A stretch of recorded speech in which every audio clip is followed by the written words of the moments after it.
Kan nggih? Untung lan rugi, monggo. Bagi ne menungsa.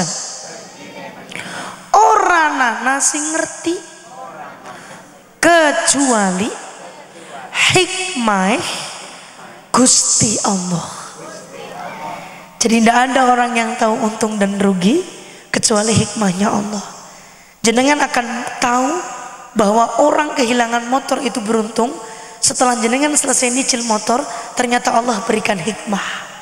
Jenengan akan tahu istri jenengan selingkuh adalah keberuntungan setelah jenengan dapat hikmah Allah, jenengan pisah dengan istri jenengan, dapat istri yang lebih solihah. Amin. Aha, kemenangan ditinggal gendakan bojone ya. Mulane si gering awake.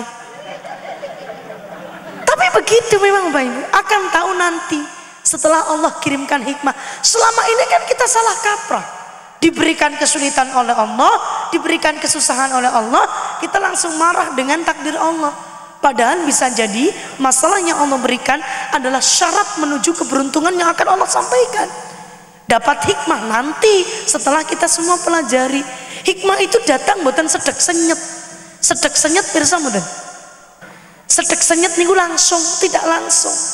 Ada tahapannya, nunggu akan seberapa jenengan iman dengan Allah, seberapa jenengan tetap beramal soleh, seberapa jenengan tetap mengingatkan kebaikan sedangkan hidup jenengan tidak mendapati kebaikan, dan seberapa jenengan sabar, baru Allah kasih hikmah di dalamnya. Mugi-mugi paling istiqomah, Allahumma. Tapi untuk jadi orang yang begitu kan berat Mbak Afifah, makanya jenengan suruh ngaji. Pentingnya ngaji di situ.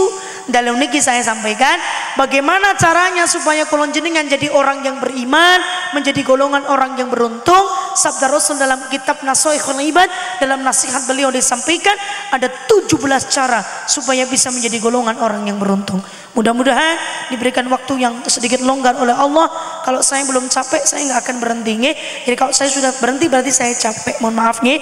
Jadi nanti kiranya saya sudah cukup capek, saya akan berhentikan. Kalau misal kok baru saya kasih satu sudah berhenti, sudah capek, ya berarti tandanya jenengan suruh ngundang peng 16 lagi nge. Karena semuanya ada 17 syarat. Shallu ala Nabi Muhammad, shallu ala Nabi Muhammad. Penak lan susah urip nang donyane, sejatine niku digawe dhewe, mergo begya lan lena urip seneng rekoso, kabeh ana adab syarat agama, monggo diamalno. Sakniki ngaji sing padha teliti,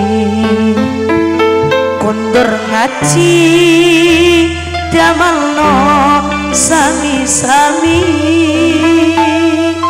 supaya pikantuk piwalese Gusti sakluwarga benjing mlebet suwargi, benjing mlebet suwargi. Istighfar sareng-sareng. Astaghfirullah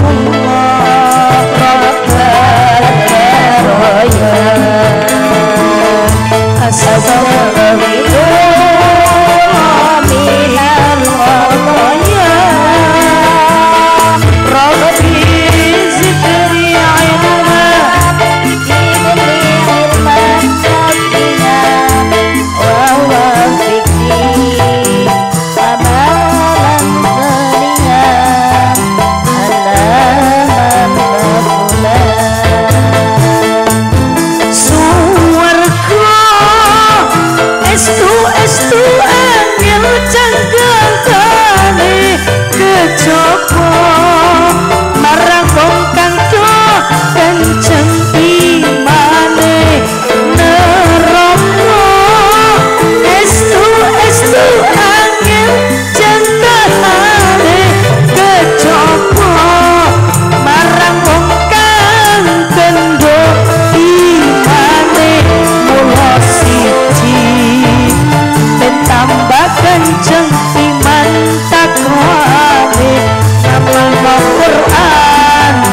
esuk tekan esuk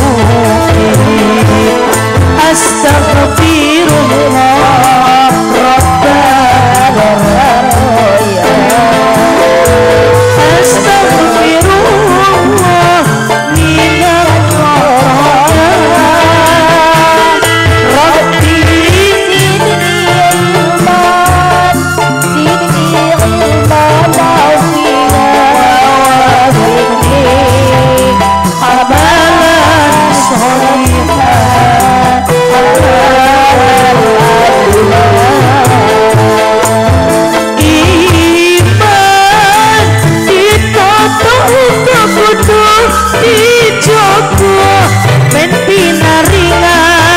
selamat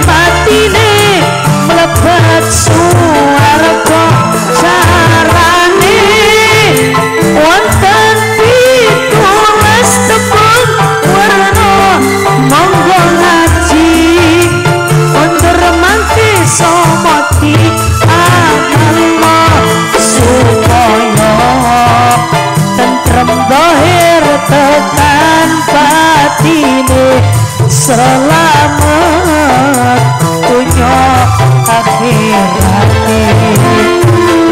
Astagfirullah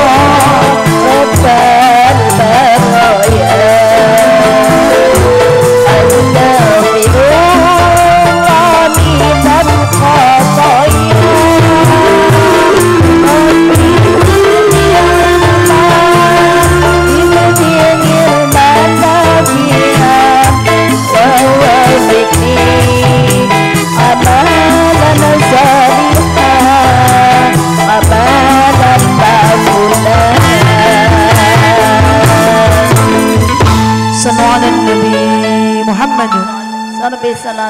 Baginda Rasul sampaikan yang pertama, supaya menjadi golongan orang yang beruntung di akhirat, di dunia, menjadi golongan tiang singiman yang pertama, jadikan Al-Quran sebagai tempat kembali pulang. Menjadikan Al-Quran sebagai tempat kembali pulang. Jadikan Quran sebagai pedoman hidup, Bapak Ibu. Allah Subhanahu wa Ta'ala sampaikan, saya baca, jenengan menirukan yang saya baca. Nggih? Bismillahirrahmanirrahim. Menirukan, nirokna. Bismillahirrahmanirrahim.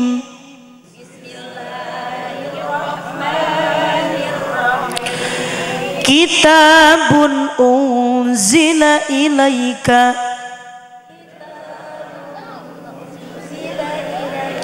fala yakun fi sadrika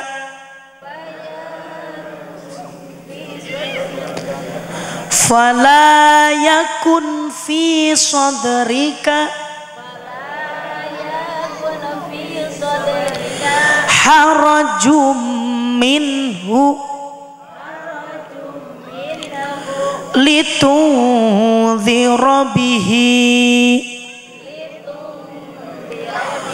wa dzikra lil mu'minin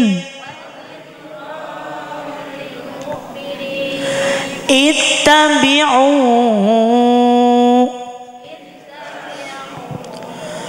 ma unzila ilaikum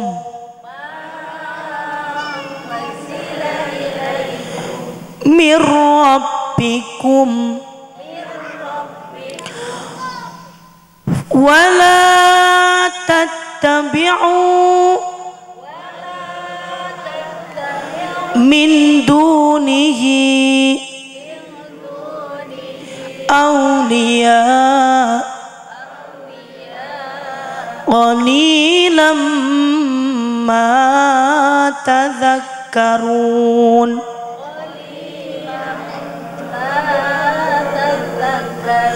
Wa kam min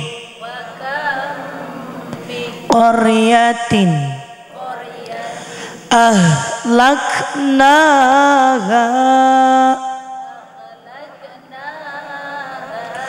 faja'aha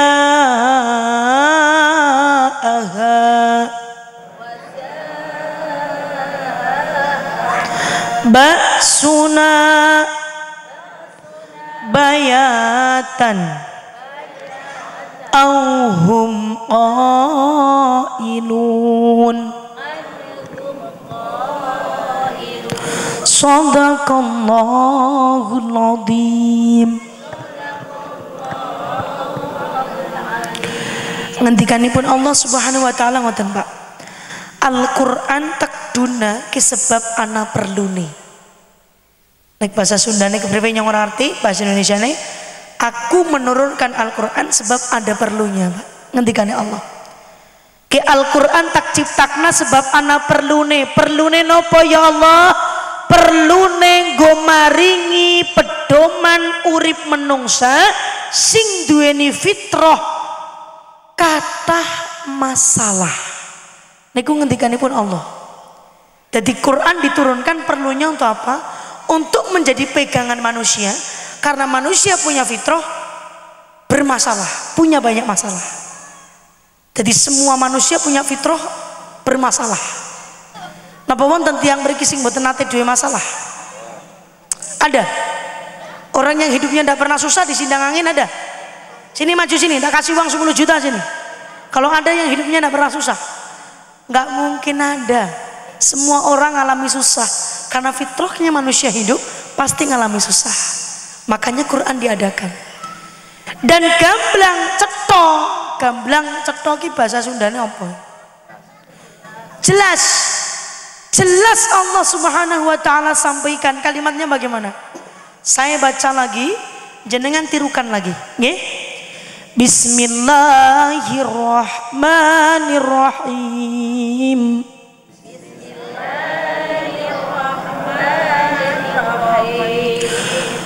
Wa zukhrufa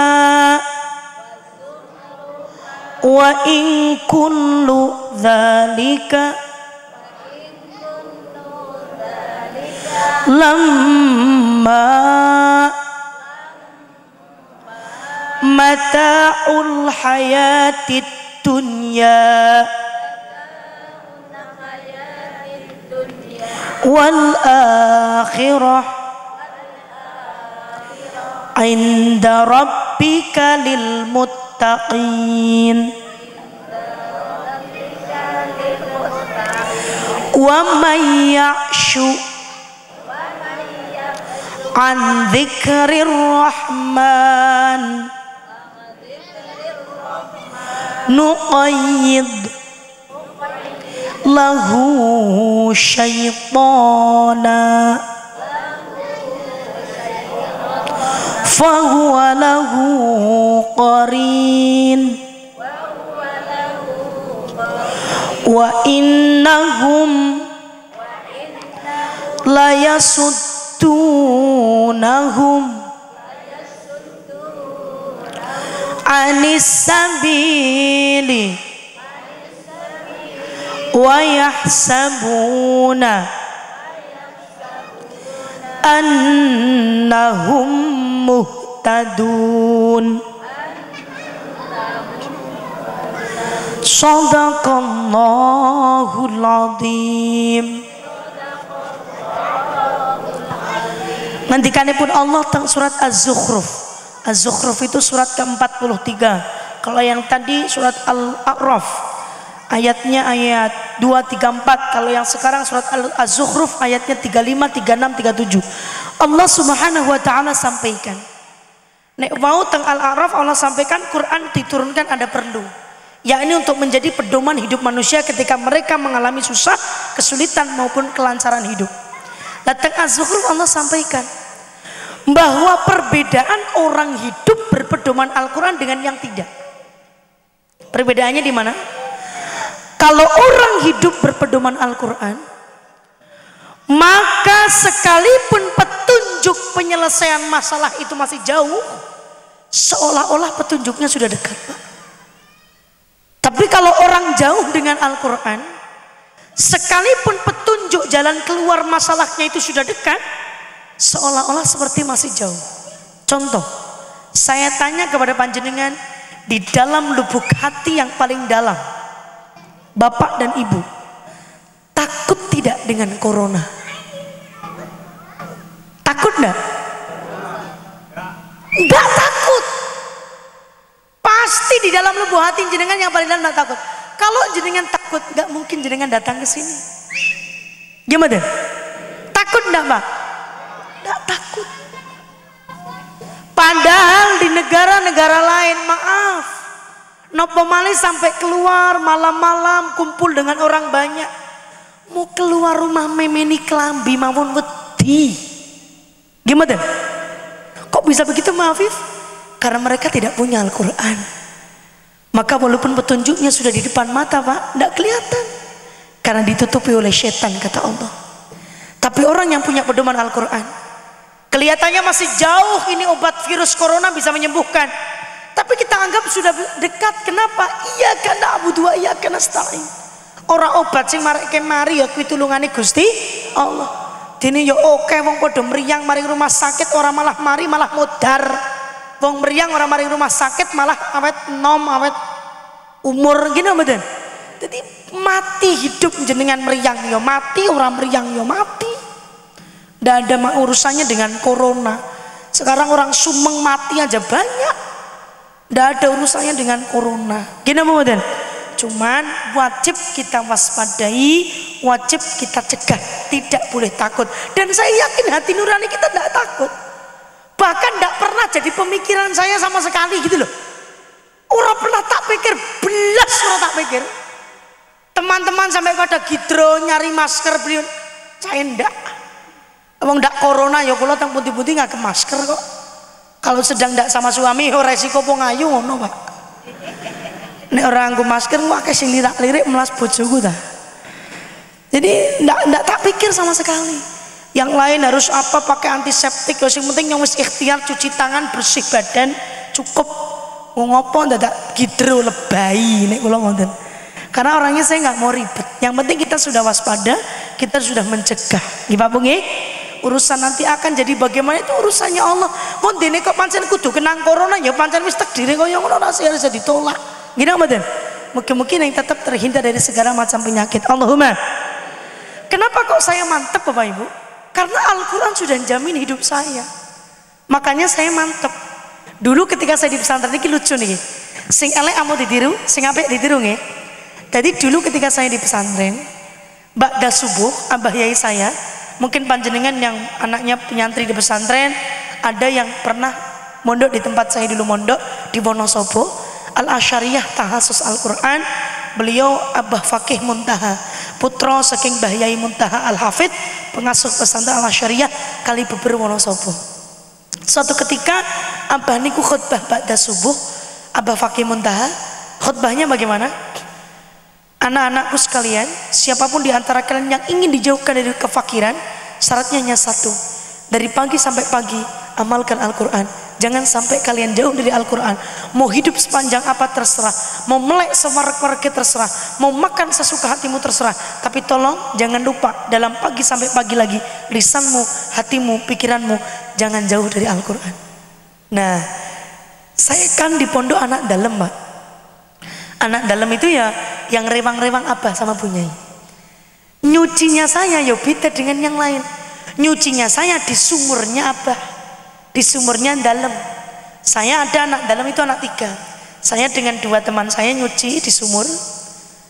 Kebetulan lagi udzur jadi nggak sholat di masjid. Udzurnya zuhur, asar nggak ke masjid. Saya ngomong sama teman saya gini, Mel, jenenge Meli, Mel, kowe mau krungu Abah le ngomong? Mudeng nggih kula muni nggih. Niki kula prakteklin, mungkin jangan mboten mudeng kula bahasa Indonesia agen. Kowe mau krungu Abah le ngendika kula matur-matur. Ya krungu ta wong aku ra turu. Nggih. Kok mosok Abang le ngendika esuk tekan esuk kon deres Al-Qur'an. Lah wong ki ya butuh madang to Mel. Wong ki ya butuh turu, butuh kelon barang to Mel. Kula ngoten. Dilalah Pak Kiai liwat teng sumur mireng. Ola bar rampung kula ngombahi, kula dundang. Kalau deg-degan ki nyong ditaksir ki mesti ya. Kalau sowan Abah taken. Deke nek wong ngono sapa niku kamu ngomongnya deke. Deke mau ngrasani nyong ya nang sumur. Nggih, Bah. Lah prige sih? Gimana sih ngoten? Lah wong abale dawuh ngendikane esuk tekan esuk malih kan ngamalna Quran. Lah wong urip kan nggih butuh shopping, butuh ngumbahi, butuh tilem, butuh kelon karo anak bojo, butuh gawe panganan, butuh gawe anak barang. Butuh warna-warna bah. Lah nek kan enjing tekan enjing malih kula ken maca Quran ya mboten kober ngapa-ngapa kula ngoten. Mboten kober ngapa-ngapa ki ya enggak sempat yang lain kalau suruh baca Quran terus. Apa ngendika ngoten? Awakmu ki wani ngomong kaya ngono sebab urung lakoni. Jajal dilakoni. Nggih awon bah, angel bah lakoni. Kula tetep dereng urung lakoni Pak Bu. Akhirnya barang kula lulusan 2012 kula sowan teng Abah,